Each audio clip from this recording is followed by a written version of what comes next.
আলহামদুলিল্লাহ ওয়াসসালাতু ওয়াসসালামু আলা রাসূলিল্লাহ। সম্মানিত ভিউয়ার্স, আমরা অনেকেই আমাদের প্রয়োজনে বিভিন্ন যানবাহন ভাড়া নেই। যে যানবাহন ভাড়া নেওয়ার বিষয়ে কিছু কথা আমরা বলবো। যানবাহন ভাড়া নেওয়া সম্পর্কিত মাসায়েল।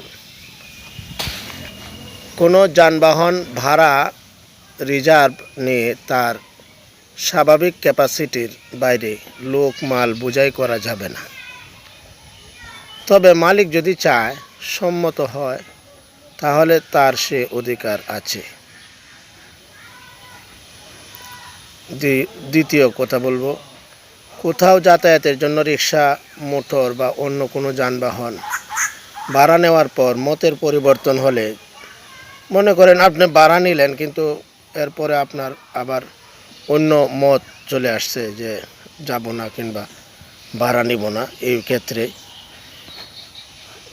যদি রিক্সা কিংবা মোটর সাইকেলের সময় ব্যয় হয়, তাহলে এই সময় যদি মনে করেন যে অনেক লম্বা সময় ব্যয় হয়ে গেছে, আপনি যদি না নিতেন তাহলে সে অন্য কোথাও ভাড়া দিয়ে দিত, কিংবা আপনি নেওয়ার কারণে এই মোটরের তেল ব্যয় হয়েছে, সময় ব্যয় হয়েছে, তাহলে এই জন্য আপনাকে এর মূল্য পরিশোধ করতে হবে, কিংবা সময় অনুপাতে কিছু আপনাকে এখানে ভাড়া হিসাবে দিতে হবে। তৃতীয়, যে পর্যন্ত যাওয়ার ভাড়া করা হয়েছে অথবা টিকিট নেওয়া হয়েছে যাত্রী, তার চেয়েও বেশি গেলে তাকে আনুপাতিক হারে জরিমানা, অতিরিক্ত ভাড়া দিতে হবে। মনে করেন আপনি টিকিট করছেন ঢাকা থেকে আপনি ভৈরব আসবেন, কিন্তু ঢাকা থেকে আপনি চলে গেলেন কুলাউড়া অথবা সিলেট, এই যে আপনি অতিরিক্ত গেলেন, এই জন্য আপনাকে ভাড়া পরিশোধ করতে হবে। যানবাহন কোনো নির্দিষ্ট স্থানে পৌঁছে দেওয়ার শর্তে ভাড়া নেওয়ার পর পথে তা নষ্ট অকেজো হয়ে পড়লে অদাকৃত স্থানে পৌঁছে দেওয়া মালিকের দায়িত্ব। মানে মনে করেন কেউ আপনার থেকে আপনার একটা অটো কিংবা বাস কিংবা একটা যানবাহন অচল হয়ে গেছে, যার কারণে আপনাকে একটা নির্দিষ্ট স্থানে নিতে হবে। এটা যদি অন্য কেউ দায়িত্ব নেয় যে আপনি আপনার গাড়িটা পৌঁছায় দিব, কিন্তু দায়িত্ব নেওয়ার পরে দেখা গেল যে এরকম অচল হয়েছে, অকেজো হয়েছে, কিংবা রাস্তার এই বিশেষ দুর্ঘটনার কারণে সে স্থান পর্যন্ত পৌঁছাইতে পারলো না, তাহলে এটা গাড়ির যে মূল মালিক আছে তার উপরেই বর্তবে। যদি যাত্রীদের বিলম্ব অপেক্ষা করার অবকাশ না থাকে, তাহলে যে পরিমাণ পথ সে অতিক্রম করেছে তার ভাড়া পরিশোধ করে অন্য যানবাহনে যেতে পারবে। মালিক ভাড়া অগ্রিম নিয়ে থাকলে তার কর্তব্য বাকিটুকু ফেরত দেওয়া। যদি মনে করেন এই আমরা ঢাকা থেকে ময়মনসিংহ আসবো, কিন্তু মাঝপথে দেখা গেল যে কোনো একটা স্থানে গাড়ির সমস্যা দেখা গেছে, অথবা আপনি অটো কিংবা রিক্সা দিয়ে আপনি অথবা সিএনজি দিয়ে 30 কিলোমিটার জায়গা অতিক্রম করবেন কিংবা একটা স্থানে যাবেন, দেখা গেল যে 15 কিলোমিটার কিংবা 10 কিলোমিটার কিংবা 15 কিলোমিটার এই রকম স্থান যাওয়ার পরে গাড়ির সমস্যা দেখা গেছে, এরকম হয়ে থাকে, তাহলে আপনার কন্ট্রাক্ট ছিল যে 15 কিলোমিটার গেলে 100 টাকা, কিন্তু মালিক আগে নিয়ে নিছে আপনার কাছ থেকে 100 টাকা।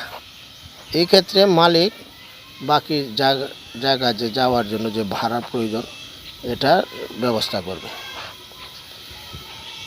কেউ মোটর রিক্সা বা কোনো যানবাহন ভাড়া নিলে কী কাজের জন্য, কী মাল বহন করার জন্য এবং তা কত সময় বা কত দূরত্বের জন্য তা পরিষ্কারভাবে বলে নিতে হবে, যাতে পরে কোনো বিরোধ সংঘর্ষ দেখা না দেয়। মানে আমরা কেউ ভাড়া নিলে এই গাড়ি নিয়ে আমরা কতটুকু মাল আমরা কোন জায়গা থেকে কোন জায়গায় নিব, অথবা সময় কতটুকু, এটা উভয়ের মধ্যে আলাপ আলোচনা করে নেওয়া, অথবা মালিক পক্ষের সাথে যে নিবে সে আলাপ আলোচনা করে, মানে ক্লিয়ার কথা থাকবে। ভাড়াটিয়া শেষ পর্যন্ত ভাড়া না দিলে অথবা যানবাহন ব্যবহার না করলে গৃহীত অগ্রিম টাকা মালিকের হবে। এই শর্তে ভাড়ার অগ্রিম লেনদেন জায়েজ নয়। অনেকে এরকম কয় যে আপনি যদি যাইতে না পারেন তাহলে এটা ফেরত দেওয়া হবে না। এরকম লেনদেন ইসলামী শরীয়তে জায়েজ নয়। মানুষের সমস্যা থাকতেই পারে। রেলগাড়ি, ট্রাক, ঠেলাগাড়ি প্রভৃতিতে যে ধরনের যে পরিমাণ মালামাল বোঝাই করার অর্ডার নেওয়া হয়েছে বা যার চুক্তি হয়েছে তার চেয়েও বেশি পরিমাণ দ্রব্য বোঝাই করা জায়েজ নয়। এমনিভাবে যাত্রীর সাথে যে পরিমাণ মাল নেওয়ার সুযোগ কর্তৃপক্ষ দেয়, চুরি করে তার চেয়েও বেশি নেওয়া জায়েজ নয়। কারো মালামাল নির্দিষ্ট স্থানে পৌঁছে দেওয়ার অর্ডার নিলে সেখানে পৌঁছে দেওয়া এবং পৌঁছানো পর্যন্ত ভাঙাচোরা ও নষ্ট হওয়ার যাবতীয় দায়িত্ব যানবাহনওয়ালার উপর বর্তায়।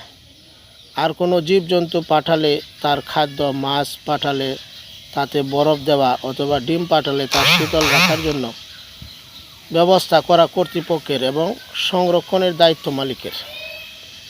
নির্দিষ্ট সময় বা নির্দিষ্ট স্থানে পৌঁছার জন্য কোনো যানবাহন রিজার্ভ করলে বা ট্রেনের সিট রিজার্ভ করলে উক্ত সময়ের মধ্যে বা সে দূরত্বের মধ্যে অন্য কাউকে চড়তে দেওয়ার অধিকার এসে যায়।